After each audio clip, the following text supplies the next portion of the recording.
오늘의 주요 뉴스입니다. 수능일인 오늘 예년보다 기온이 높아 입시 추위는 없었습니다. 늦은 오후부터는 서쪽을 시작으로 전국 대부분 지역에 비가 내리면서 일교차가 커져 수능 시험이 끝난 뒤 귀갓길에는 체온 조절에 신경 써야겠습니다. 일본 도심 곳곳에서 낮 기온이 25도를 넘나드는 이례적인 고온 현상이 나타나고 있습니다. 후지산에서는 지난 8일 첫눈이 관측됐는데 130년 만에 가장 늦은 첫눈이었습니다. 대한의사협회가 수장 공백을 메울 비상대책위원회 위원장으로 박형욱 대한의학회 부회장을 선출했습니다.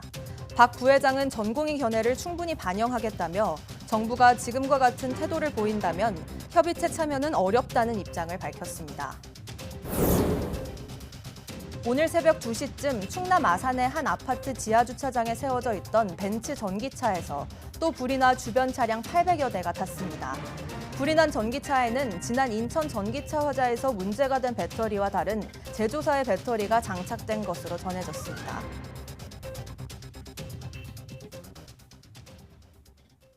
여러분 안녕하십니까? 11월 14일 사이언스 투데이입니다. 대학 수학 능력 시험 날인 오늘은 예년보다 포근하겠지만 오후부터 전국에 비가 내리고 일교차가 크겠습니다. 기상청은 오늘 북쪽을 지나는 기압골 영향으로 전국이 점차 흐려지겠고 오후 늦게 수도권 등 북서쪽 지방부터 비가 시작돼 밤에는 전국으로 확대하겠다고 밝혔습니다. 비의 양은 서울 등 중부지방은 5mm 미만으로 많지 않겠고 남부지방은 5에서 30mm로 예상됩니다. 오늘 아침 기온은 서울 12도, 대전 10도, 광주 10도, 대구 8도로 예년보다 3도에서 4도 높아 크게 춥지 않겠습니다. 낮 기온은 서울과 대전 19도, 광주 20도, 대구 19도로 예년보다 3도에서 5도가량 높겠습니다. 기상청은 올해 수능일은 예년보다 기온이 높지만 일교차가 크고 오후 늦게 비가 내리는 만큼 온도 변화에 수험생들의 대비가 필요하다고 강조했습니다. 일본 곳곳에서 이상 고온 탓에 단풍이 늦게 드는가 하면 후지산엔 130년 만에 가장 늦은 눈이 내렸습니다. 도심의 경우 한낮 기온이 27도까지 치솟기도 했고 오키나와는 기록적인 폭우가 쏟아졌습니다. 도쿄에서 김세호 특파원의 보도입니다. 일본 히로시마 현의 유명 단풍 명소. 단풍이 겨우 조금씩 보이기 시작하는데 예년보다 2주나 늦었습니다. 나가노 현을 비롯한 다른 단풍 명소도 일주일 이상 늦어지는 곳이 잇따랐습니다. いつもと真っ赤じゃなくて黄色と緑と赤がすごい綺麗にコントラストで今までにない感じですごい綺麗だなって思います。 도심 곳곳은 늦가을 날씨라고 믿기 어려울 정도로 기온이 올랐습니다. 거리에선 반팔 차림 시민들의 모습도 쉽게 찾을 수 있습니다. 思ったよりは暖かいと思います。でも最近寒暖差がもうひどすぎて体がついていかないね。 도쿄는 이틀 연속 20도 이상을 기록했고 미야자키시는 27도에 육박하는 등 25도를 넘나드는 지역이 속출했습니다. 이처럼 일본 열도의 온도를 높이는 주요 원인의 하나는 일본 남부 해상에서 동시에 발생한 4개의 태풍입니다. 이 가운데 필리핀 해역 주변에서 발생한 태풍은 이미 집중호우 피해를 입은 오키나와에 주말쯤 영향을 줄 것으로 보입니다. 寝るところももう生活できない状況があります。皆さん協力をしていますが、人手も全く足りず、片付く目処が立たない状況です。 지금까지 10월 초순에 볼 수 있었던 후지산 첫눈도 지난 8일에서야 관측됐습니다. 130년 관측 사상 가장 늦은 시기입니다. 이상 고온과 때늦은 태풍 등 예년과는 다른 기상 상황이 어떤 예기치 못한 상황을 몰고 올지 일본 열도가 촉각을 곤두세우고 있습니다. 도쿄에서 YTN 김세호입니다. 기후변화로 태풍 발생이 더 잦아진 가운데 한 달도 되지 않는 사이 필리핀에 5차례나 태풍이 들이닥치면서 피해가 커지고 있습니다. 지난달 하순 짜미를 시작으로 콩레이와 인싱, 도라지 등 태풍 4개가 잇따라 필리핀을 덮친 데 이어 태풍 우사기도 필리핀 상륙을 앞두고 있습니다. 여기에 현재 괌 근처에 있는 태풍 마니도 다음 주 초 필리핀 북동부를 위협할 가능성이 있습니다. 필리핀에는 연간 20개가량의 태풍이 영향을 미치지만 이번처럼 짧은 기간에 여러 번 피해를 보는 건 이례적입니다. 지난달 하순 태풍 짜미와 콩레이가 며칠 간격으로 필리핀을 강타하면서 150여 명이 숨지고 63만 명의 이재민이 발생했습니다. 이후 지난 7일과 8일엔 인신과 도라지가 필리핀 북부 루손섬에 상륙해 수만 명이 피해를 봤습니다. 현재 필리핀 최대 강인 루손섬 카가얀강의 수위는 평소보다 4m나 더 상승한 상태입니다. 안토니오 구테우스 유엔 사무총장이 기후변화 대응을 위해 재원 마련을 위한 주요 20개국, G20의 주도적 역할을 촉구했습니다. 구테우스 사무총장은 현지 시각 13일 아제르바이잔 바쿠에서 진행 중인 제29차 유엔 기후변화협약 당사국 총회에서 전 세계가 10년간 매년 9%씩 배출량을 줄여야 목표를 달성할 수 있다며 이같이 말했습니다. 구테우스 사무총장은 매년 9%씩 온실가스를 줄이려면 화석 연료에서 전환을 가속하기 위한 재정을 확보하고 개발도상국 등의 기후변화 적응을 촉진해야 한다고 강조했습니다. 이어 온실가스 최대 배출국인 G20이 앞장서야 한다며 더 많은 재원을 동원할 방법부터 명확히 해야 할 것이라고 주문했습니다. 세계 기상기구의 보고서에 따르면 세계 각국이 제시한 탈탄소 공약이 완전히 달성된다는 낙관적인 시나리오에서도 지구 온도 상승폭이 1.5도 이하일 확률은 현재 14%에 불과한 상태입니다. 2025학년도 대학 수학 능력시험 출제위원단은 킬러 문항을 배제하고 공교육 과정에서 다루는 내용만으로 변별력을 확보할 수 있도록 시험 난이도를 조절했다고 밝혔습니다. 수능 출제위원장인 최중철 동국대 교수는 학교에서 얼마나 충실히 학습했는지 평가하려고 고등학교 교육 과정의 내용과 수준에 맞춰 출제했으며 이미 출제됐던 내용이라도 문항의 형태와 발상, 접근 방식을 변화시켰다고 설명했습니다. 국어와 영어 영역은 다양한 소재의 지문과 자료를 활용했고 수학과 탐구, 제2 외국어, 한문 영역은 사고력 중심의 평가를 지향했으며 필수 과목인 한국사는 우리 역사의 핵심 내용을 중심으로 평이하게 출제했다고 전했습니다. 또 EBS 수능 교재 및 강의와 연계율은 50% 수준에 맞췄으며 영어와 국어만 각각 55.6%, 51.1%로 연계율이 50%를 넘었다고 말했습니다. 수능 선물하면 가장 먼저 떠오르는 것, 바로 찹쌀떡이나 엿인데요. 정작 수험생들은 실용적인 물건을 더 선호하는 것으로 나타났습니다.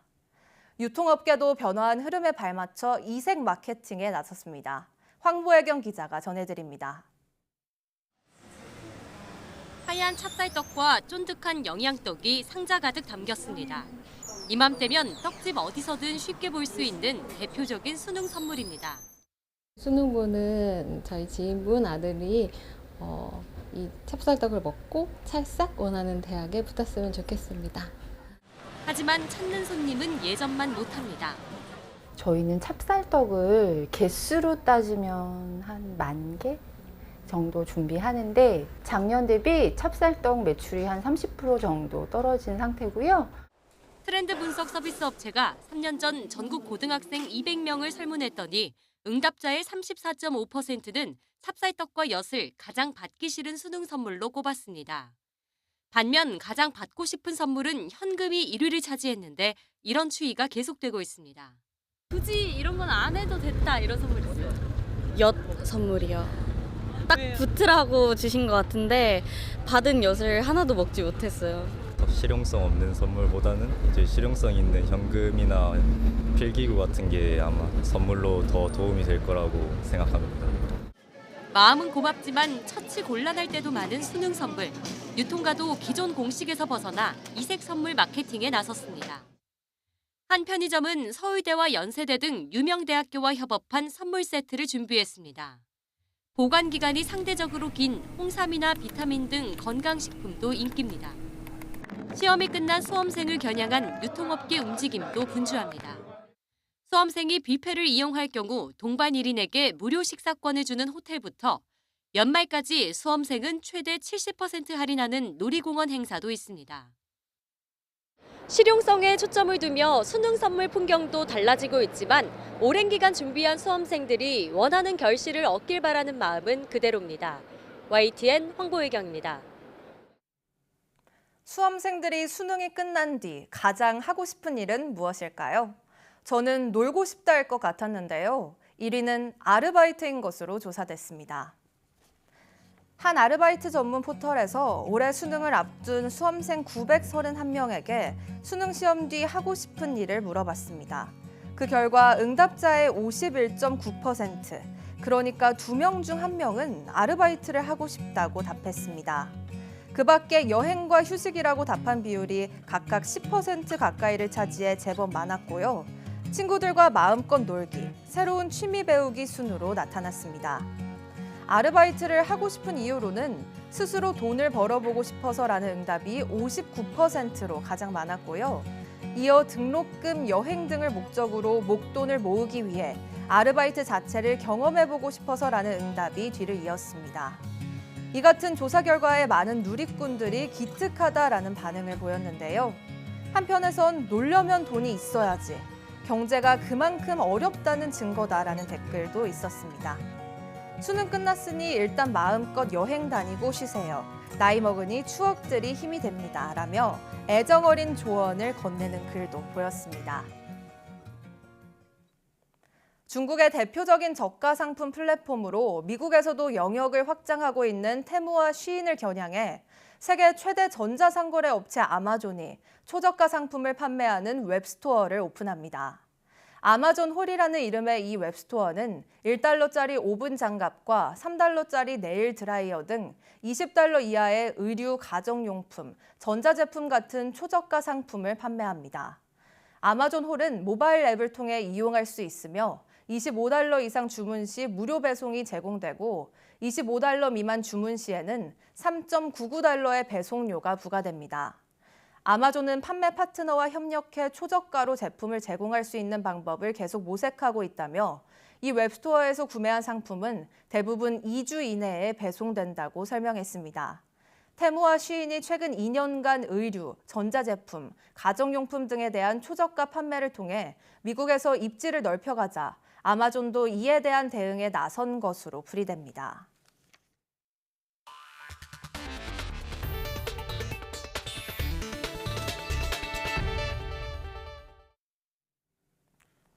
대한의사협회가 박형욱 대한의학회 부회장을 신임 비상대책위원장으로 선출했습니다. 전공이 지지를 등에 업고 당선된 박형욱 위원장은 정부의 태도 변화 없이는 대화가 어렵다며 여야의정 협의체 참여에도 거리를 뒀습니다. 권민석 기자의 보도입니다. 이면택 전 회장이 탄핵당한 지 사흘 만에 대한의사협회가 리더십 공백을 메울 비상대책위원장을 선출했습니다. 박형욱 대한의학회 부회장이 대의원 과반인 52.79%를 득표해 결선 투표 없이 당선을 확정했습니다. 보건학과 의료법 전문가인 박 위원장은 전공의와 의대생 입장을 경청해 의사 결정을 하겠다고 강조했습니다. 비상대책위원회 운영에서 그동안 소외되어 왔던 전공의들과 의대생들의 견해가 충분히 반영될 수 있도록 하겠습니다. 또 정부의 태도 변화 없이는 대화가 쉽지 않다며 전향적 정책 수정을 촉구했습니다. 의료단체 두 곳이 포함된 여야의정 협의체에 참여할지는 비대위 합의로 결정할 거라면서도 현재 상황에선 어렵다고 선을 그었습니다. 정부는 의료 파탄이라는 시한폭탄을 장착해 놓았습니다. 정말 대화를 원한다면 정부는 먼저 시한폭탄을 멈추어야 합니다. 그래야 진정한 대화가 가능합니다. 앞서 박 위원장은 박단 대표 등 전공의 70여 명의 성원을 받았습니다. 박 대표가 의협 대의원 대화방에 공개 지지 메시지를 올리자 선거에 영향을 주지 말란 경고문이 나가기도 했지만 의정 갈등 해법에 열쇠를 쥔 전공의 입장이 대의원 표심에 주요하게 작용한 것으로 보입니다. 박 위원장은 내년 1월 차기 회장 선출 전까지 비대위를 이끌며 의협 내분을 수습하고 대정부 투쟁과 협상을 총괄합니다. YTN 권민석입니다. 여야의정협의체가 국회에서 실무회의 성격의 첫 소위원회를 열고 한국의학교육평가원의 자율성 보장 방안 등을 논의했습니다. 국민의힘 한지아 수석 대변인은 회의 뒤 기자들과 만나 정부와 의료계 측의 입장차를 확인했고 한 발짝 더 다가갈 수 있도록 각자 영역에서 추가 의견을 달라고 했다며 이같이 밝혔습니다. 또 회의에서 의료계는 2025학년도 의대 선발 인원 축소 방안 중 하나인 정시 추가 합격 제한 입장도 밝힌 것으로 알려졌습니다. 이와 관련해 한 수석 대변인은 논의를 구체화한 것은 아니라며 의료계 측에서 잘 취합해서 주신 거고 이에 대한 정부 여당의 의견을 드리지 않았다는 취지로 설명했습니다. 협의체는 이번 회의 논의를 바탕으로 오는 17일 첫 전체 회의에서 의견 접근을 시도할 계획입니다. 오늘 새벽 충남 아산의 한 아파트 단지 지하 주차장에 세워져 있던 벤츠 전기차에서 또 불이 났습니다. 이 불로 다행히 다친 사람은 없었지만 지난 8월 인천 청라 아파트에서 발생한 벤츠 전기차 대형 화재 사고를 기억하는 790여 세대가 긴급 대피하는 등 놀란 가슴을 쓸어내려야 했습니다. 김태원 기자입니다. 소방차가 아파트 단지를 대낮처럼 밝히고 주민들은 불안한 듯 그 주변을 서성입니다. 오늘 새벽 2시 10분쯤 충남 아산의 아파트 단지 지하 주차장에서 연기가 난다는 119 신고가 접수됐습니다. 충전 중이던 벤츠 전기차에서 불이 난 건데 주민들은 YTN 취재진에 천둥 같은 폭발음이 여러 차례 이어졌다고 전했습니다. 12층인데도 정말 천둥치고 번개가 치는 것처럼 해가지고 자다가 그냥 나왔거든요. 근데 이거 지금 일어난 지 한 1시간 정도 됐는데도 지금 폭발을 계속 일어나고 있습니다. 2시간여 만에 불길은 대부분 잡혔고 다친 사람은 다행히 없었습니다. 하지만 새벽 시간 790여 가구가 긴급 대피하면서 놀란 가슴을 쓸어내려야 했습니다. 신고 받기로는 전기차라고는 했는데 현장 가서는 또 중간에는 이제 충전 시설로 이렇게 확인이 됐었어요. 근데 저 확인하다 보니까 이제 전기차에서도 연기가 나고 있었던 상황이거든요. 앞서 지난 8월에도 인천 청라국제도시의 한 아파트 지하주차장에 주차돼 있던 벤츠 전기차에서 불이 났습니다. 이 불로 주민 20여 명이 연기를 마셔 병원으로 옮겨졌고 주변 차량 800여 대가 탔습니다. 당시 벤츠 전기차 배터리 결함을 화재 원인으로 꼽는 의견이 많았는데 이번에 불이 난 벤츠 전기 차량은 다른 제조사 배터리를 장착하고 있는 것으로 전해졌습니다. 전기차의 화재 사례가 잊을만 하면 반복되면서 시민들 불안도 갈수록 커지고 있습니다. YTN 김태원입니다. 오늘 아침 7시 40분쯤 경기 용인시 공세동에 있는 전원주택 주차장에 세워져 있던 전기차에서 불이 났습니다. 이 불로 다친 사람은 없었지만 아이오닉6 전기차와 옆에 세워져 있던 승합차까지 차량 2대가 모두 탔습니다. 30분 만에 큰 불길을 잡은 소방당국은 전기차 충전 중 불이 난 것으로 추정하고 있습니다. 경찰은 정확한 화재 원인을 파악하기 위해 국립과학수사연구원에 감식을 의뢰할 방침입니다. 미국 전기차 업체 테슬라가 전기 픽업트럭 사이버트럭 일부 차량에서 주행 중 구동력을 잃고 멈추는 결함을 확인해 자발적 리콜에 들어갔습니다. 미 도로교통안전국은 테슬라가 사이버트럭의 구동력 상실을 일으킬 수 있는 인버터 부품 결함 때문에 지난해 11월 6일부터 올해 7월 30일까지 생산된 차량 일부를 리콜한다고 밝혔습니다. 교통국은 인버터가 토크를 일으키지 못하면 운전자가 가속 페달을 밟아도 차량에 토크가 가해지지 않아 구동력을 잃게 되고 갑자기 멈춰 충돌 위험이 높아질 수 있다고 설명했습니다. 테슬라가 지난 8월 갑작스러운 구동력 상실에 대한 소비자 불만을 접수하고 조사에 착수한 결과 리콜 대상 차량은 전체 생산 차량의 1% 수준인 총 2,431대 규모인 것으로 나타났습니다. 앞서 지난해 11월 말 사이버트럭을 고객에게 인도하기 시작한 이후 테슬라는 1년도 채 되지 않아 이번까지 통산 6번째 리콜을 진행했습니다. 전통시장은 한번 불이 나면 큰 피해로 이어지는 경우가 많아 화재 보험이 꼭 필요합니다. 하지만 워낙 위험도가 높아 가입이 어려웠는데 앞으로 전통시장은 물론 골목 상인들까지 화재보험 가입이 쉬워집니다. 김현아 기자가 보도합니다. 지난 1월 설을 앞두고 충남 서천 특화시장이 잿더미로 변했습니다. 소방차가 20분 만에 출동하고 스프링클러도 작동했지만 화마를 막기엔 역부족이었습니다. 전통시장은 상점들이 다닥다닥 붙어 있고 화재 대비 시설도 부족해 한 번 불이 나면 대형 피해로 이어지기 쉽습니다. 그런데도 전국 1,300여 개 전통시장 가운데 화재보험에 가입한 곳은 3분의 1도 되지 않습니다. 생명보험사들 있잖아요. 화재보험 하면은 그냥 전통시장 구역이다 그러면은 가입 거절. 이에 따라 정부는 민관 태스크포스 논의를 통해 화재보험 공동인수 대상에 시장 상인들을 포함하기로 결정했습니다. 공동인수제도는 손해율이 높은 물건을 화재보험협회가 인수해 여러 보험사가 공동 책임지는 것으로 전통시장은 물론 골목, 지하 상점가와 상권 활성화 구역 상인들도 화재보험에 가입할 수 있게 됩니다. 어떻게 하면 좀 더 시장 상인분들이 마음을 놓고 자기 일을 해나갈 수 있을까 이런 분들이 좀 고민을 하게 된 거고요. 화재보험협회 측에 요구를 한 사항은 보험료가 너무 상인분들께 부담이 돼서는 안 된다. 정부는 이번 개정에 따라 전국 약 27만 개 상점이 추가로 화재보험에 가입할 걸로 기대했습니다. YTN 김현아입니다. 정부가 인공지능, AI 분야를 국가 전략 기술로 지정합니다. 또 방산과 조선, 원전 등 주요 제조업의 유지, 보수, 정비, 즉 MRO 시장도 육성합니다. 최상목 부총리 겸 기획재정부 장관은 오늘 정부 서울청사에서 열린 경제관계장관회의에서 우리 산업의 근본적 경쟁력을 강화해야 한다며 AI를 조세특례제한법상 국가 전략기술로 지정해 글로벌 기술 패권 경쟁에 총력 대응하겠다고 말했습니다. 최 부총리는 또 서비스 산업 체질을 개선해 새로운 수출 주력 산업으로 육성하겠다고 밝혔습니다. MRO 시장을 키우기 위해 내년에 K방산 MRO 육성 계획을 수립하고 서비스 분야에 내년부터 5년간 66조 원의 수출 금융을 지원하겠다는 계획입니다. 해군이 함정에서는 처음으로 대형 무인기를 이륙시키는 전투 실험을 실시했습니다.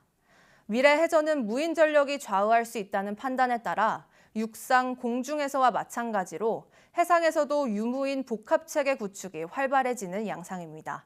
김문경 기자가 보도합니다.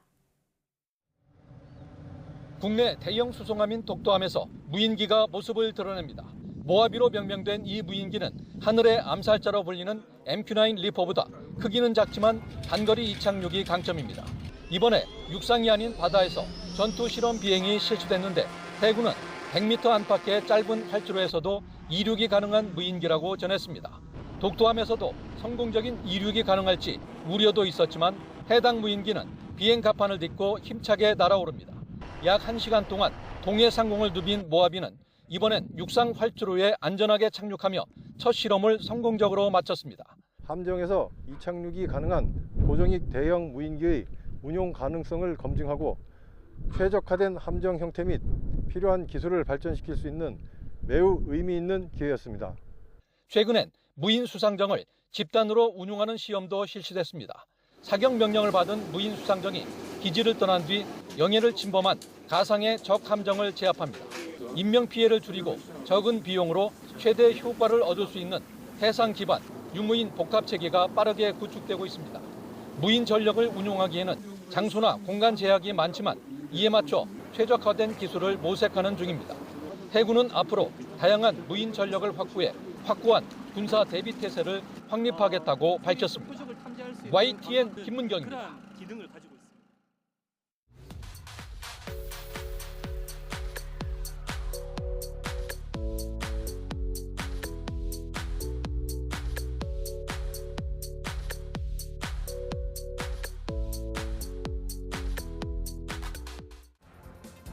지금 한창 대학 수학 능력 시험이 진행 중일 텐데요.